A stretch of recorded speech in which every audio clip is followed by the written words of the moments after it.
170 years ago, in a sprawling plantation nestled deep within a southern county, a daguerreotype was commissioned, a portrait so carefully preserved yet so deliberately hidden that it would become the physical embodiment of a family's darkest secret.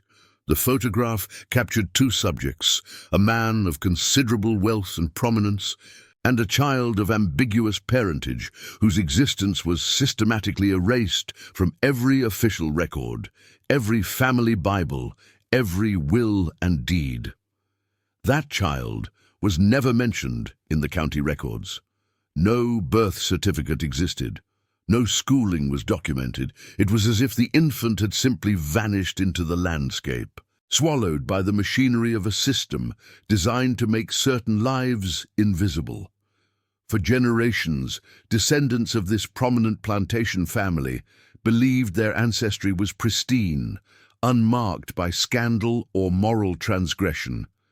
They inherited wealth, social standing, and a carefully curated narrative of genteel Southern heritage. But in 2024, a descendant undertaking genealogical research discovered a sealed envelope in the attic of a preserved estate.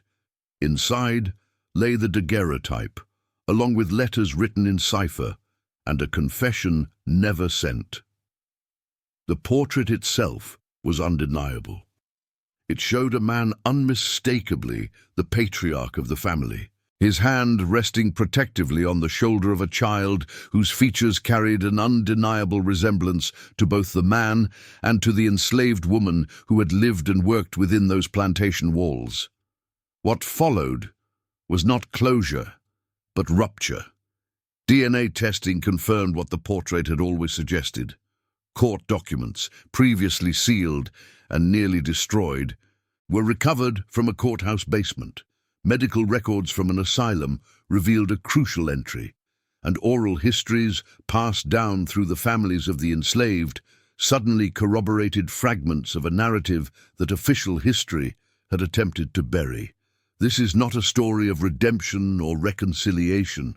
This is an investigation into how power structures work to erase inconvenient truths, how a single photograph became a weapon against forgetting, and how the descendants of both the powerful and the powerless have had to reckon with a truth that should never have been hidden. Before we continue, subscribe and enable notifications.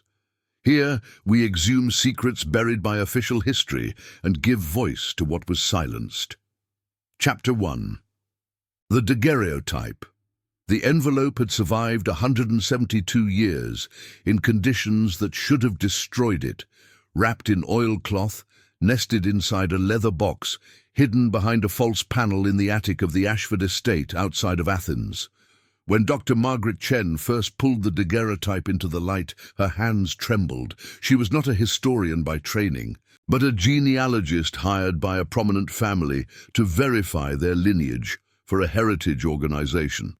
What she found instead was a fissure in a carefully maintained family narrative that would crack wider with every document she subsequently uncovered.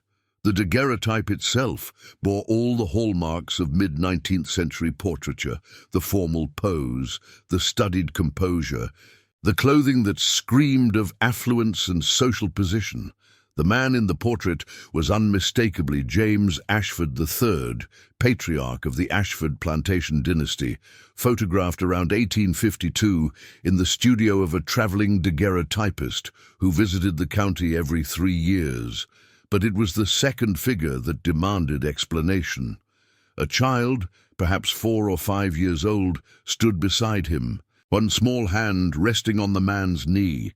The child's features were striking, a complexion that betrayed mixed ancestry, hair that suggested African descent, and eyes that carried an intensity that seemed almost accusatory. Margaret's first instinct was to catalogue the image as a historical artifact and move forward with the family's conventional genealogy. But something arrested her attention. The way Ashford's hand was positioned on the child's shoulder carried a tenderness that contradicted the formal rigidity of the pose.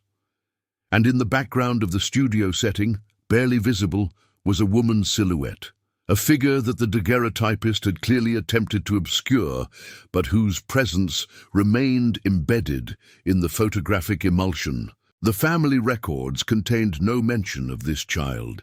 James Ashford III's legitimate children were well documented, 3 sons and 2 daughters, all born to his wife, Elizabeth Henley Ashford. Their portraits were displayed throughout the estate. Their births were recorded in church records. Their educations were chronicled in letters and newspaper announcements. But this other child, appeared nowhere in any official documentation. Margaret began to search. County birth records from 1848 and 1849 were incomplete, many pages water-damaged or deliberately removed. Church baptisms for the county showed no entries for any child born to James Ashford during those years beyond the legitimate heirs. Wills and estate documents were equally silent. It was as if the daguerreotype was the only evidence that the child had ever existed at all. She expanded her search to include the enslaved population documented on the plantation. The manifests listed individual names, ages, and skills. Brutal inventories of human beings recorded as property. In 1849, a new entry appeared. Julia, age 20, domestic worker, brought from Virginia stock. The notation was administrative, emotionless, but beneath Julia's entry, added later in a different hand, was a mark, a small cross that corresponded to marks elsewhere in the ledger, indicating deceased individuals or those who had been sold. Margaret requested permission to examine the original daguerreotype more closely. The family's executor, a cautious attorney named David Rothstein, initially hesitated, but the discovery had already begun to shift the trajectory of the project. If there was something to hide, it seemed increasingly difficult to maintain the pretense. He granted access to the photograph and to several boxes of correspondence that had been stored but never previously examined by genealogists. That night, Margaret photographed the daguerreotype under ultraviolet light. What emerged was startling. Beneath the surface of the formal portrait, scratched into the photographic plate itself, were initials, J.A. plus J.C. The second set of initials did not correspond to Elizabeth Henley Ashford, but they did match a name she had found, marginally, in the plantation records. Julia Clare had listed as a seamstress, acquired in 1847. The daguerreotype was not merely a portrait. It was a confession frozen in time, hidden but never destroyed, a visual record that someone had wanted preserved, even as the broader family machinery worked to erase every other trace of this child's existence. Chapter 2. The Plantation and the Silence. To understand how a child could vanish from official history, one must first understand the machinery of the plantation system, not merely as an economic structure, but as a vast administrative apparatus designed to erase certain lives while elevating others to the status of permanence and importance. The Ashford Plantation, established in 1812 on approximately 8.0 acres in a rural county that would eventually be absorbed into urban sprawl, was considered one of the more progressive estates of its region. This distinction meant in practice that the enslaved population received slightly better nutrition than some neighboring plantations, and that acts of violence were theoretically monitored, though not prevented, by an overseer who maintained records for the purposes of insurance and property management. James Ashford III inherited the estate in 1841 at the age of 28. He was educated, having spent 4 years at the University of Virginia studying classics and rhetoric. Contemporaneous accounts describe him as intelligent, articulate, and possessed of a certain charisma that allowed him to maintain influence in county politics and to cultivate business relationships across multiple states. He married Elizabeth Henley, daughter of a prominent merchant family, in 1842. The marriage was strategic and, by most accounts, cordial, if not particularly passionate. Elizabeth bore 5 children between 1843 and 1855, each birth duly recorded and celebrated within the social circles of the county's elite. What was not recorded was the systematic pattern of sexual access that Ashford exercised over the enslaved women within his household. Such practices were so normalized within plantation society that they were rarely documented in explicit terms. They appeared instead as notations in ledgers, as infants listed under the names of their mothers, with no paternal attribution, as sudden transfers of women to other plantations or to nearby cities, where they would ostensibly be hired out as domestic workers. The euphemism for these transactions was dispersal, as if the women simply dispersed themselves into thin air. Julia Clare entered the Ashford household in 1847, listed as a seamstress. She was 20 years old, literate and trained in fine needlework, skills that made her valuable within the domestic sphere. She lived in the quarter house designated for household servants, separate from the field workers who slept in the more distant slave quarters. This proximity to the main house, intended as a slight elevation in status, rendered her more vulnerable to the exercise of power by the plantation's white inhabitants. A woman's refusal of sexual advances from her enslaver was not framed as a matter of autonomy or consent. Such concepts were simply not operative within the system.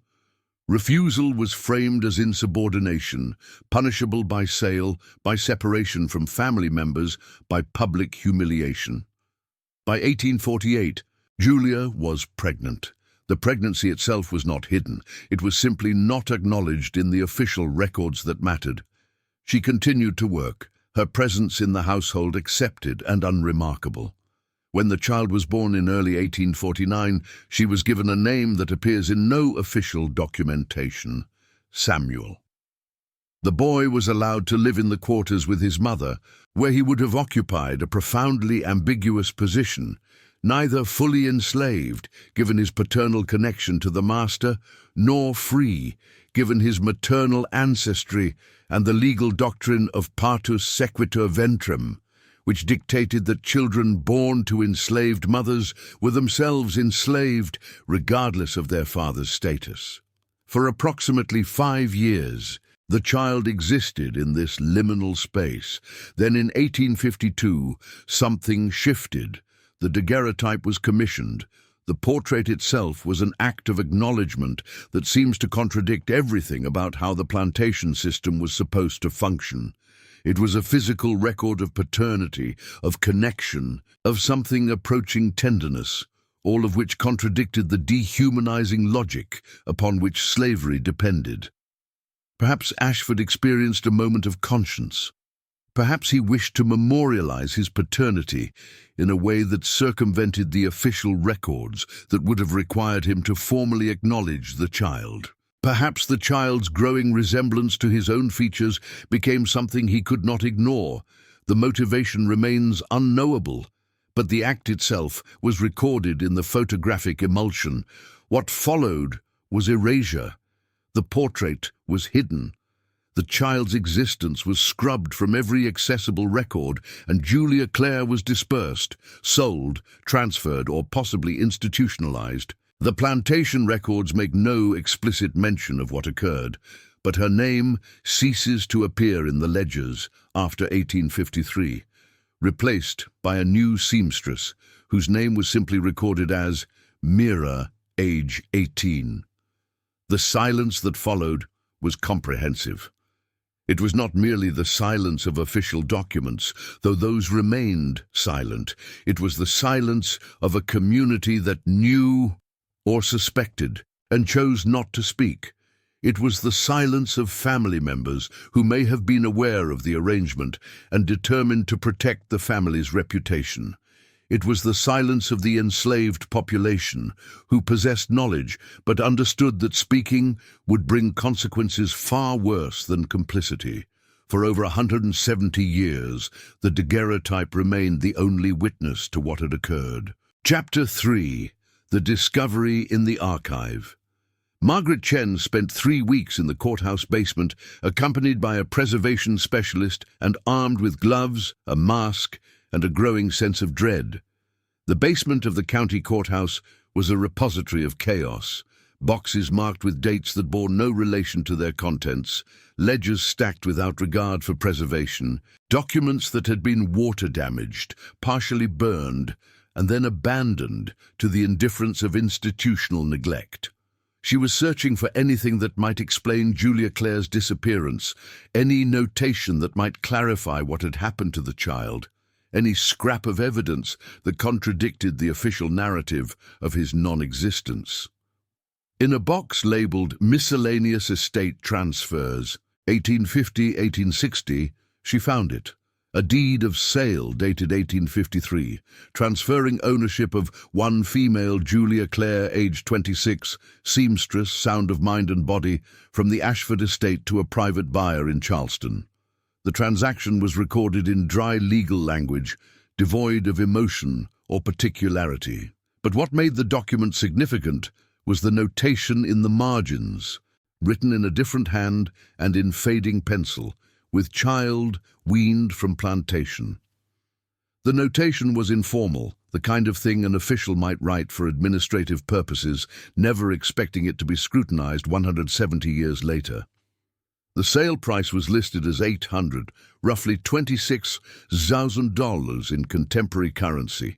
Julia Clare had been a valuable commodity, her worth enhanced by the fact that she was described as with child, meaning that the purchaser was acquiring not merely a woman's labor, but also the potential offspring that she might produce. This notation, considered alongside the daguerreotype, created a narrative of deliberate separation. Julia Clare had been pregnant, possibly carrying the child of the second master, and had been sold specifically to remove her from the plantation and to ensure that any subsequent children she bore would be the property of her new owner. Margaret requested access to Charleston shipping records, hoping to trace what became of Julia Clare after her sale.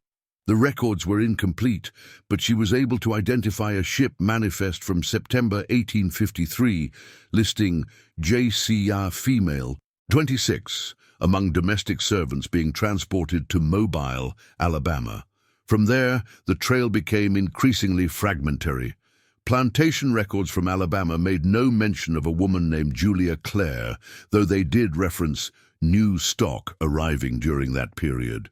But in the archives of a nearby historical society, Margaret discovered something unexpected, a daguerreotype, dated 1860, showing a woman whose features unmistakably resembled the child in the Ashford portrait.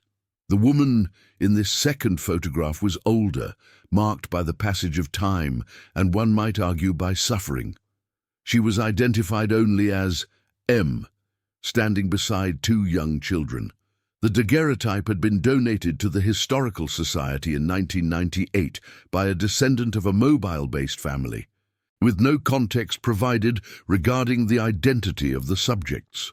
Margaret requested DNA testing on both daguerreotypes, a procedure that involved analyzing trace minerals embedded in the photographic emulsion itself.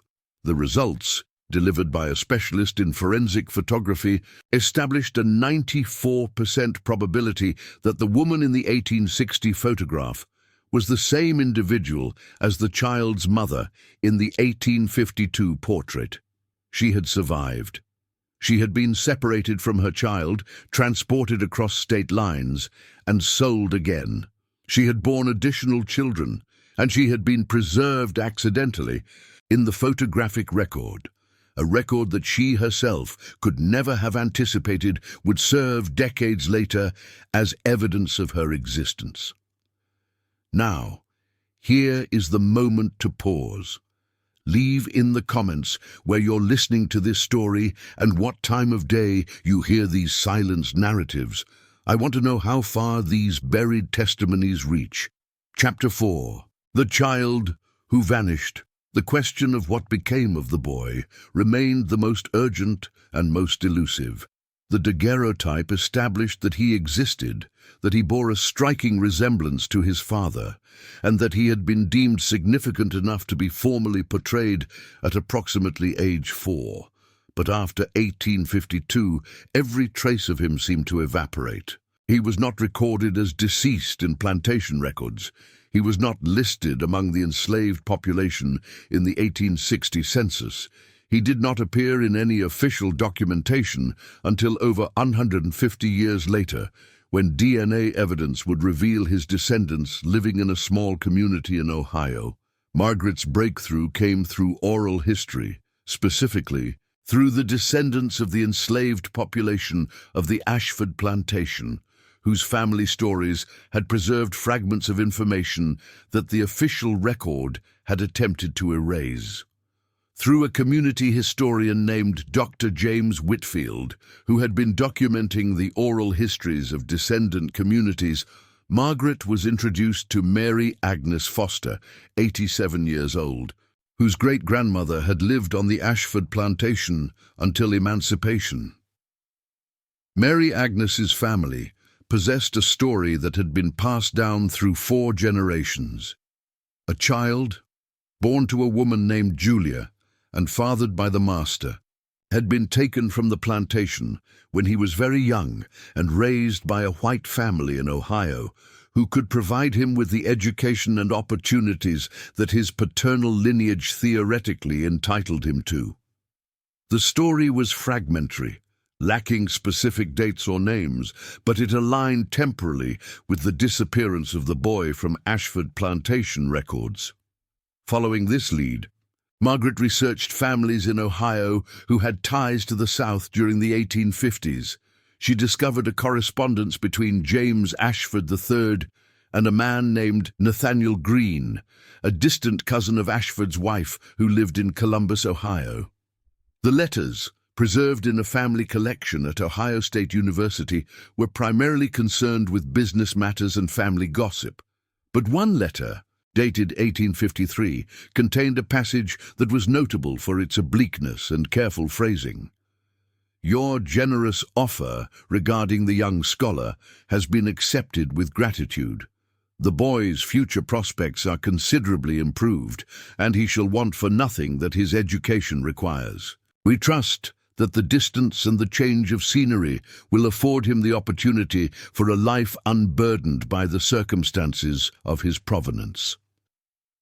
This was a confession written in code, a letter that acknowledged that a boy was being transferred to another family, with the explicit understanding that his origins would be obscured. The phrase, "unburdened by the circumstances of his provenance," was a euphemism for removing him from the visible evidence of his mixed parentage, placing him in a northern household where his ambiguous ancestry might not mark him for scrutiny. Working with genealogists in Ohio, Margaret was able to locate the family records of Nathaniel Green. The Green family records included the adoption of a boy named Samuel Gray, a surname that bore no relation to either of his biological parents, in 1853. The adoption papers, held in Columbus courthouse records, listed the boy's age as approximately 4 years old and noted that he was of mixed persuasion regarding ancestry, but that the family is committed to ensuring that the boy's education and prospects are commensurate with his abilities. Samuel Gray grew up in the Green household, was educated at a local academy, and later became a school teacher. He married a white woman in 1876, and their marriage certificate listed his parentage as unknown. But the most stunning discovery came when Margaret was able to connect Samuel Gray's descendants with living members of the Ashford family through DNA testing. 36 individuals who believed themselves to be descendants solely of the white Ashford line were found to carry genetic markers that conclusively linked them to Julia Clare and to the enslaved population of the Ashford plantation. For many of these descendants, the revelation was disorienting, disrupting a carefully maintained sense of identity and belonging. One woman, Catherine Mills, A 62-year-old retired teacher living in Ohio broke down when Margaret presented her with the evidence. "My entire family history was a lie," she said. "We were told we were descended from this prominent family. We were told that our ancestry was pure, that we had Southern heritage and refinement.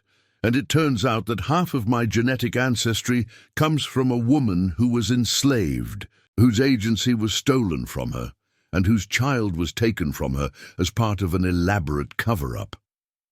The boy who had vanished, it seemed, had not disappeared at all. He had been strategically repositioned, given a false identity, and integrated into a white northern family in a way that allowed him to assume a social position that would have been impossible for him in the South.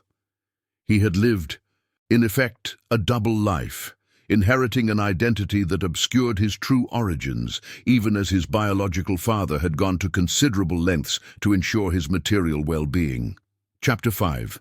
The Sealed Records. The correspondence between James Ashford and Nathaniel Green suggested that there were additional documents, records that Ashford had maintained that might clarify the nature and duration of his arrangements with his enslaved property. Margaret pursued leads with increasing urgency, aware that institutional archives were under no obligation to preserve records that family members preferred remain hidden. She contacted the Ashford family attorney, David Rothstein, and requested access to any private papers, journals, or documents held in the family's legal archives. Rothstein was reluctant. He consulted with multiple family members, and initial responses were negative. The family did not wish to expose themselves to further scrutiny. They were concerned about lawsuits, about the historical record being used against them, about their reputation being damaged by revelations from an era in which practices that were universally accepted at the time were now being judged by contemporary moral standards. But Margaret had begun to cultivate relationships with younger members of the Ashford family, descendants who had been shaken by the DNA evidence and who believed that the truth, however uncomfortable, was preferable to continued ignorance and complicity in historical erasure. One woman, Sarah Ashford Martinez, a 35-year-old documentary filmmaker, became Margaret's ally within the family. Sarah had been haunted by the daguerreotype since first seeing it. She had begun researching her own ancestry privately, and she had reached out to descendant communities of the enslaved, attempting to understand what her family had done and what responsibility, if any, she bore for the actions of her ancestors. She urged her family to open the sealed records and to cooperate fully with Margaret's investigation. After 6 months of negotiation, Rothstein agreed to grant Margaret access to the Ashford family's private papers on condition that certain portions remain sealed and that the family be granted the opportunity to review the findings before they were made public. Margaret agreed to these terms, understanding that partial access was preferable to no access at all. Among the papers was James Ashford III's personal journal, spanning from 1841 to 1879. The journal was not primarily a confessional document, it was a record of business transactions, social engagements, and observations on politics and philosophy. It was written in the measured tone of a man accustomed to his thoughts being validated and his perspectives being treated as important. But embedded within the journal were passages that illuminated his understanding of Julia Clare and his son. In an entry dated July 1848, Ashford wrote, "J. displays a singular intelligence and refinement of manner that seems inconsistent with her station. She reads Latin, a skill acquired, she claims, from the tutor employed by her former owner's children. This accomplishment in a servant of her race presents both a challenge to conventional understanding and a source of considerable interest. I find myself drawn into discourse with her regarding her education, a practice which I recognize is unconventional and potentially damaging to proper hierarchies, and yet which I find intellectually engaging. The entry reveals a man capable of recognizing intelligence and accomplishment in the woman he enslaved, even as he continued to exercise his power over her without hesitation or moral contradiction. It is the psychology of a paternalist, a man who believed himself capable of appreciating humanity in others, while maintaining the structures of domination that rendered that humanity legally irrelevant.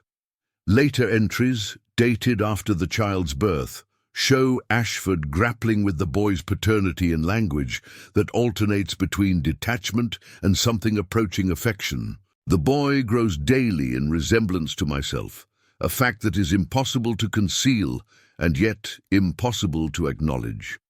E has remarked upon his appearance with a pointed silence that suggests she understands the circumstances.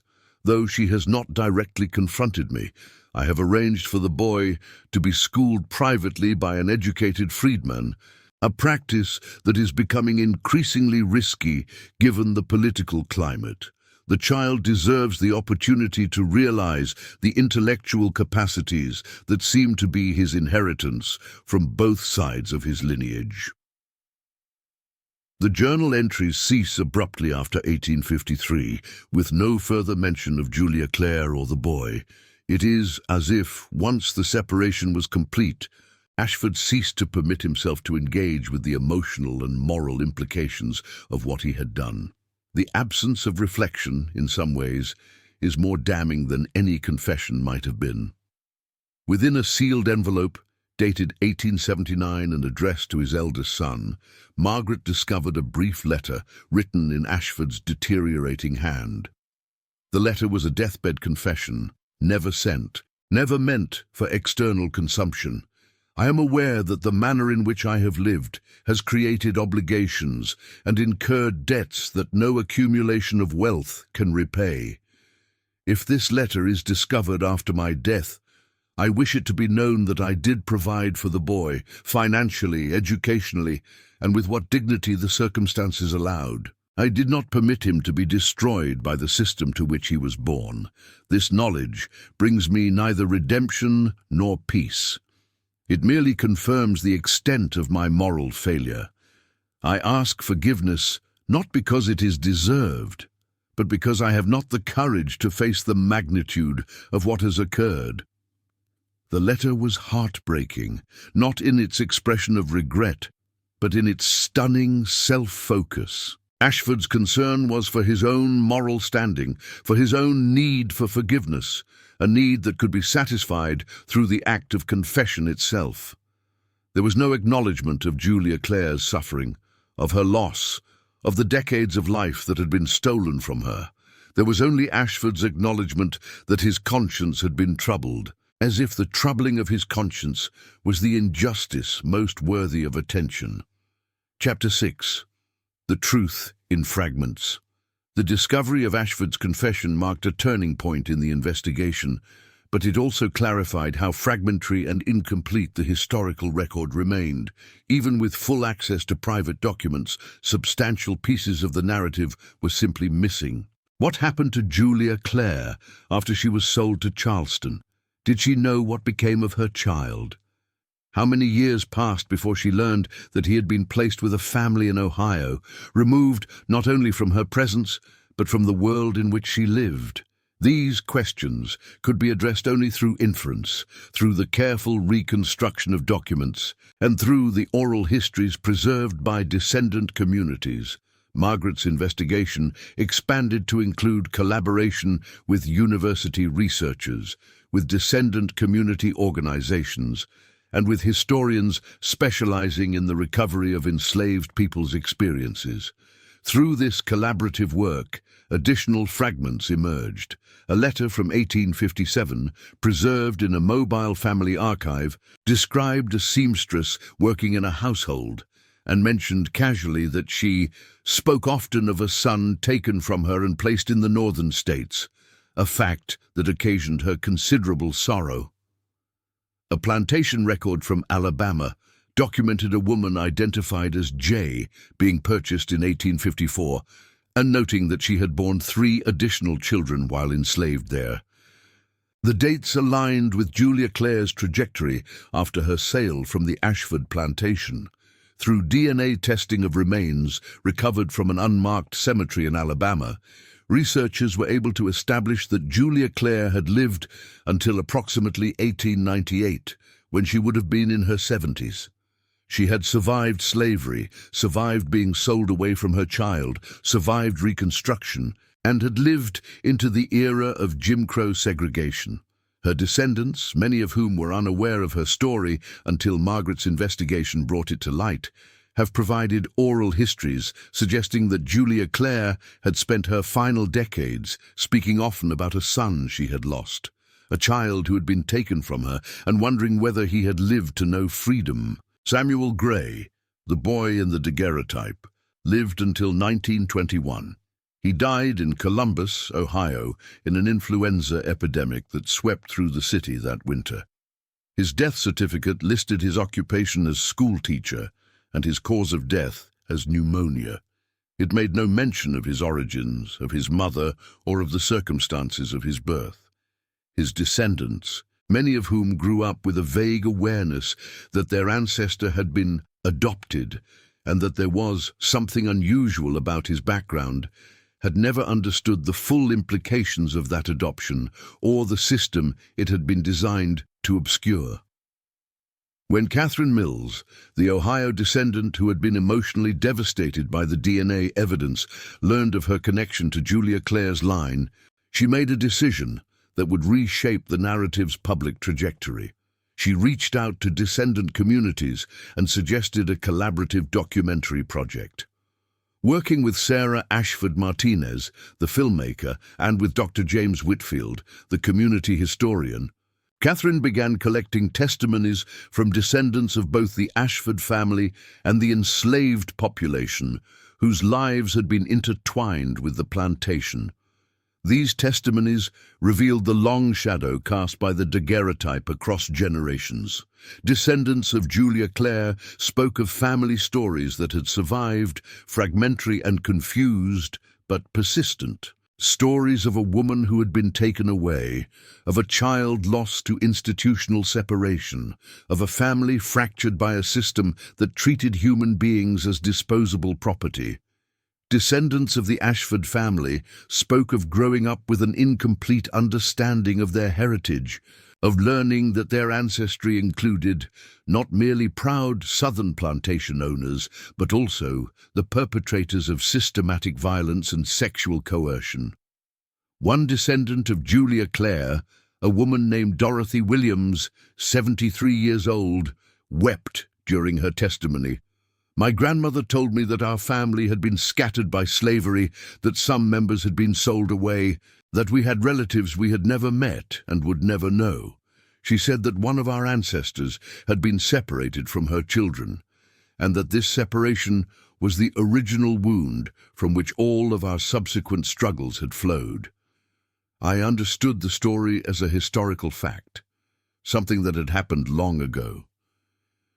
But when I learned that this was not merely a generic family tragedy, but that we could identify the specific woman, the specific child, the specific perpetrator, it made the history real in a way it had never been before.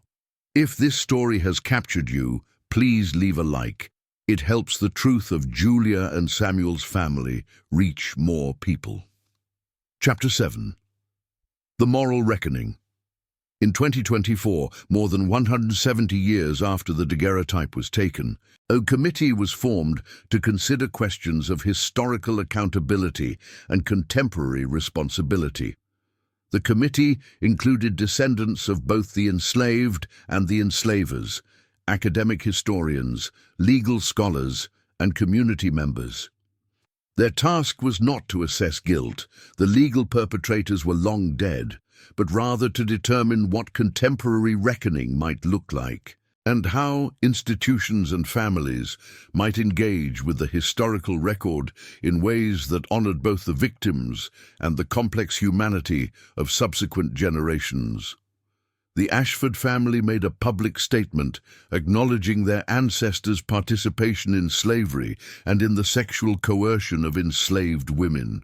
They committed to funding a scholarship program established in Julia Clare's name, directed toward descendants of enslaved populations in the county where the plantation had been located. Sarah Ashford Martinez completed her documentary, which was broadcast on a major network, reaching millions of viewers.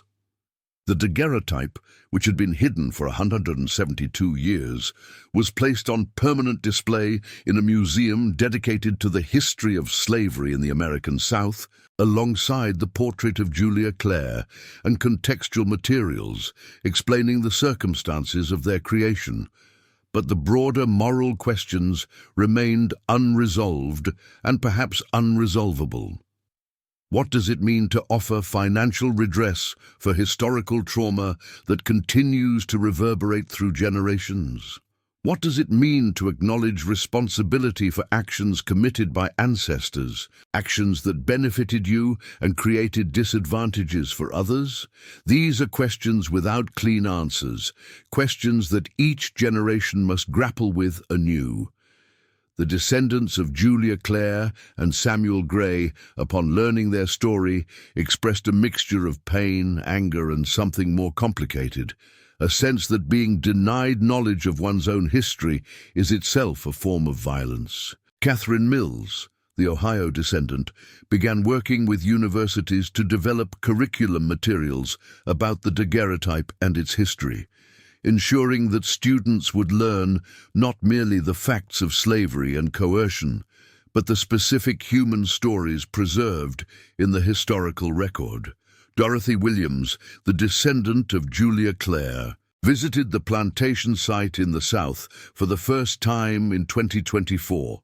Standing on the grounds where her ancestor had lived and worked, she spoke about what the daguerreotype meant to her. "For so long, my family's history was erased.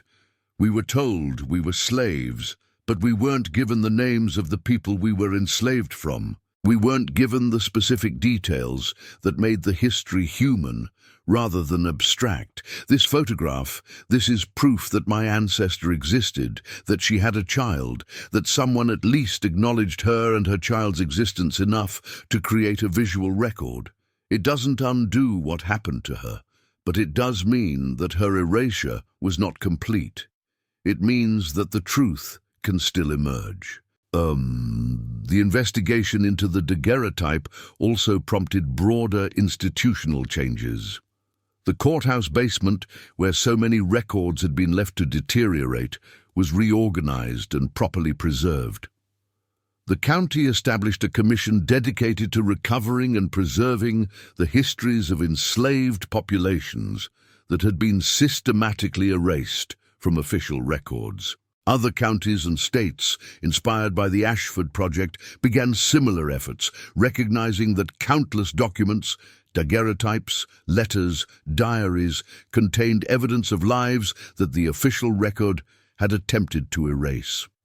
Chapter 8. The Descendants Speak. The descendants of Julia Clare and Samuel Gray came together publicly for the first time in November 2024. Gathered in a community center in the county where the Ashford plantation had been located. The gathering was not celebratory. There was a solemnity to it, a recognition that whatever connection they shared was rooted in trauma and historical injustice.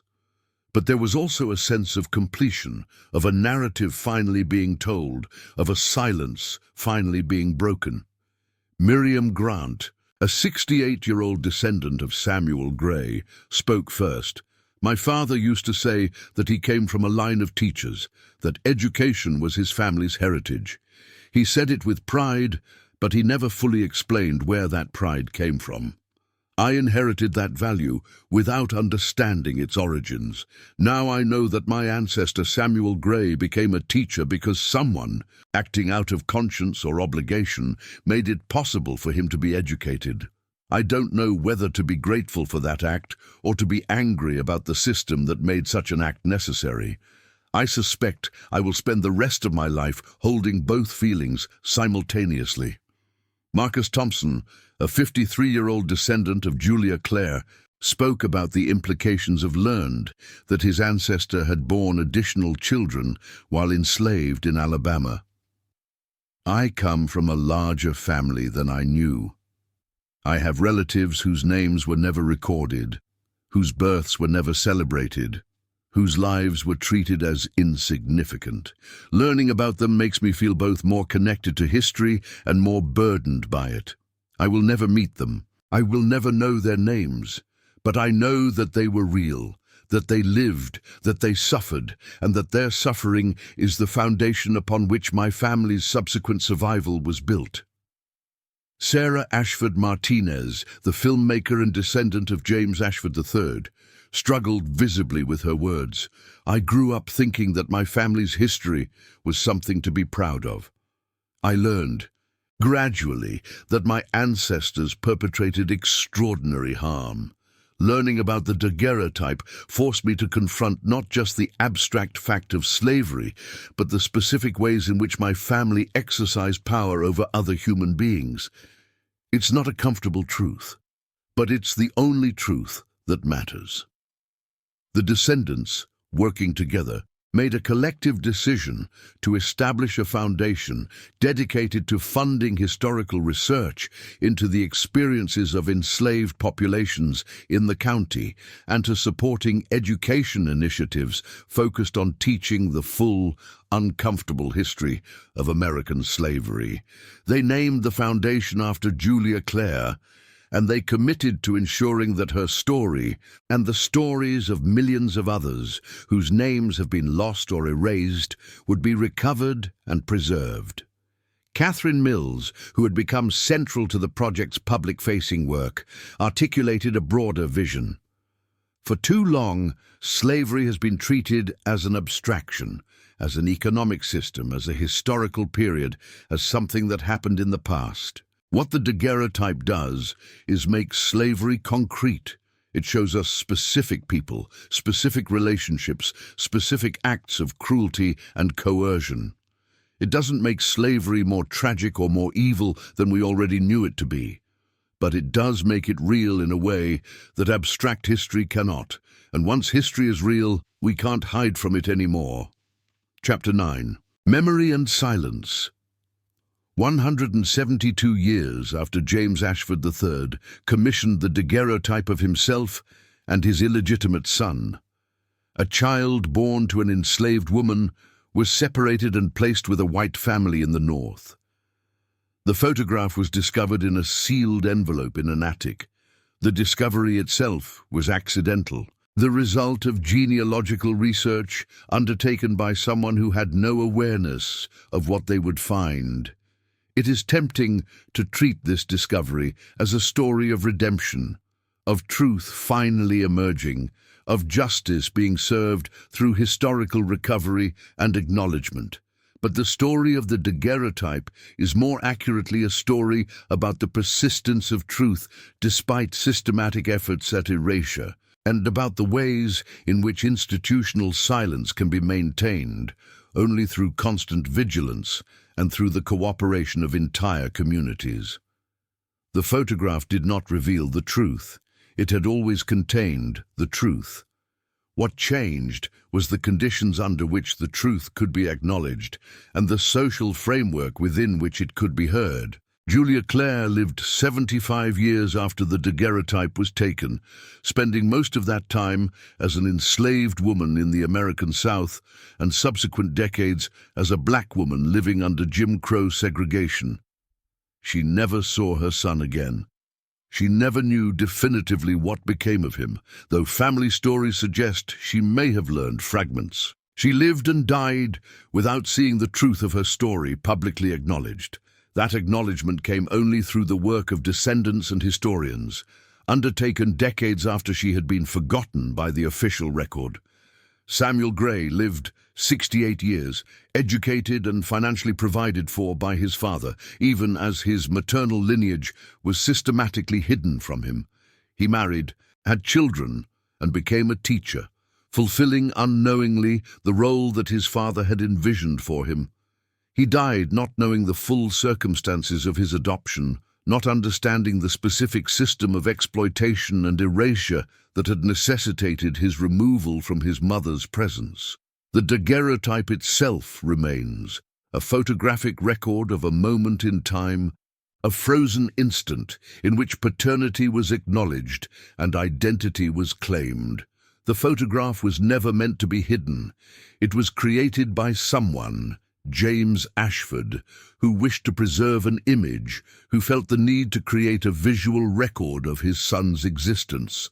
This act of creation was, in some sense, an act of resistance to erasure, a determination that at least one piece of evidence would survive the systematic destruction of inconvenient truths. For contemporary society, the recovery of the daguerreotype and the narrative it contained represents a crucial truth, that historical erasure is not absolute, that silence can be broken, that evidence persists. But it also represents a cautionary tale about the decades or centuries that can pass before truth is allowed to emerge, about the enormous effort required to piece together narratives that those in power have actively worked to suppress, about the countless stories that are lost, not because evidence doesn't exist, but because no one with the resources or motivation undertakes the work of recovery. The descendants of Julia Clare and Samuel Gray now carry the knowledge of their connection. They carry the daguerreotype as a symbol of both what was lost and what was miraculously preserved. They carry the responsibility of ensuring that the story continues to be told, that the erasure is not allowed to occur again, that historical memory remains active and alive. The daguerreotype hangs now in a museum behind climate-controlled glass, preserved by professional conservators. It is, ironically, safer than it was when hidden in the attic, but the truth it contains is not made any less tragic or any less urgent by its public display. The photograph shows a moment of acknowledgement in the midst of a system designed to render certain lives invisible and insignificant. It shows what might have been: a son recognized, a mother honored, a truth spoken. Instead, it shows what actually occurred: a man acknowledging his son through a photograph, then participating in the removal and erasure of both the mother and the child. It shows the limits of conscience unmatched with action, of regret unmatched with justice, of a moment of recognition followed by decades of silence. The daguerreotype endures. The silence it interrupted is finally broken, and the descendants, having inherited the burden of historical truth, move forward carrying the memory of those whose names were nearly lost to time. Memory is not a neutral archive. It is a contested terrain, a place where power operates through what is preserved and what is destroyed, through what is acknowledged and what is silenced. The daguerreotype survived because someone hid it carefully, because dust and darkness and institutional indifference became accidentally instruments of preservation. Had the photograph been stored in a more accessible location, it might have been destroyed, either accidentally or deliberately, along with the countless other records that have been erased to protect the reputation of the powerful. The descendants who inherit this history do so with the awareness that they are inheriting not merely a story, but a responsibility.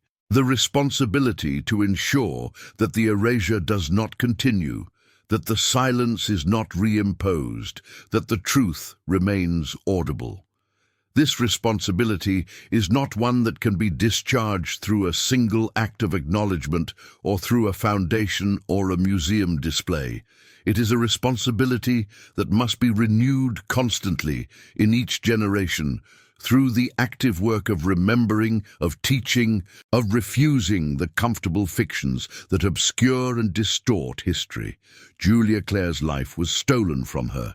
Her agency was destroyed. Her child was removed from her presence, but her name survives. The daguerreotype ensures that she cannot be entirely erased. And in the darkness of that survival, in the resistance it represents to systematic erasure, there is perhaps something that approaches meaning. Not redemption, not justice, but the assertion that her life mattered, that her suffering was real, and that her story deserves to be told. Subscribe to the channel to discover more forbidden and forgotten stories. Thank you for following the case of Julia Clare and Samuel Gray, the family torn apart by a system designed to render them invisible. We'll see you in the next video.